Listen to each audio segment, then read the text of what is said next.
ఎవరైతే చేసుకుంటున్నారో ఖచ్చితంగా ఉదయం లేవగానే దేవుడి దగ్గర దీపారాధన మొదలైన కార్యక్రమాలు చేసిన తర్వాత 108 సార్లు అమ్మవారి యొక్క ఓం భూర్భువస్వః తత్సవితుర్వరేణ్యం భర్గో దేవస్య ధీమహి ధియో యో న ప్రచోదయాత్ ఈ మహామంత్రాన్ని 108 సార్లు ఎవరైతే చేసినట్లు ఏదైతే ఉంటుందో ఆ రోజు కర్మ వాళ్ళకు అంటది. అదే విధంగా వాక్శుద్ధి, వారు ఏ మాట అన్నా వాళ్ళ నోటి నుండి జరిగే మాటలు జరుగుతాయి. అలా అని చెప్పేసి మనం ధర్మంగా ఉండాలి.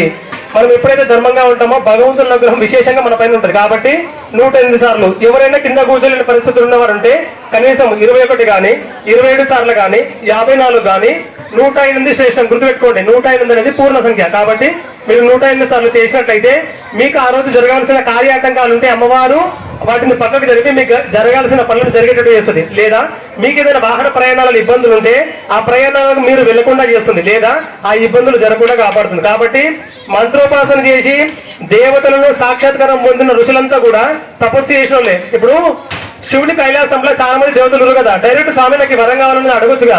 తపస్సు ఎందుకు చేసారు? ఎందుకంటే అంటే తపస్సు చేస్తే ఒక ఎలిజిబిలిటీ వస్తుంది, ఇది అడగడానికి ఒక అర్హత వస్తుంది.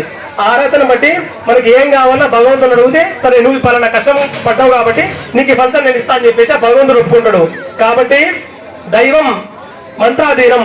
కాబట్టి ఏంటంటే ఏ భగవంతుడైనా మంత్రానికి లొంగిపోతాడు. కాబట్టి ఏంటంటే మనం ఏ మంత్రానికి నిత్యం అనుష్ఠానం చేస్తూ ఉంటామో ఆ మంత్రాలు అది గాయత్రికి మాత్రమే అవకాశం ఉంది. ఇతరత్ర మంత్రాలు గురుముఖత తీసుకొని సాధన చేసినట్లయితే ఖచ్చితంగా మనకు అనుకున్న పనులు జరుగుతాయి. కాబట్టి మీకు మంత్రం వస్తే చదువుకోండి, లేదా నేను చెప్తాను, నాతో పాటు చెప్పండి.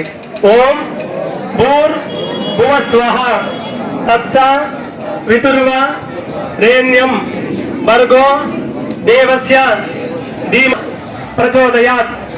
ఓం గాయత్రి సావిత్రి సరస్వత్యై నమో నమః. తీసేయండి, నిజం వేసుకోండి. ఓం యజ్ఞోపవీతం పరమం పవిత్రం ప్రజాపతి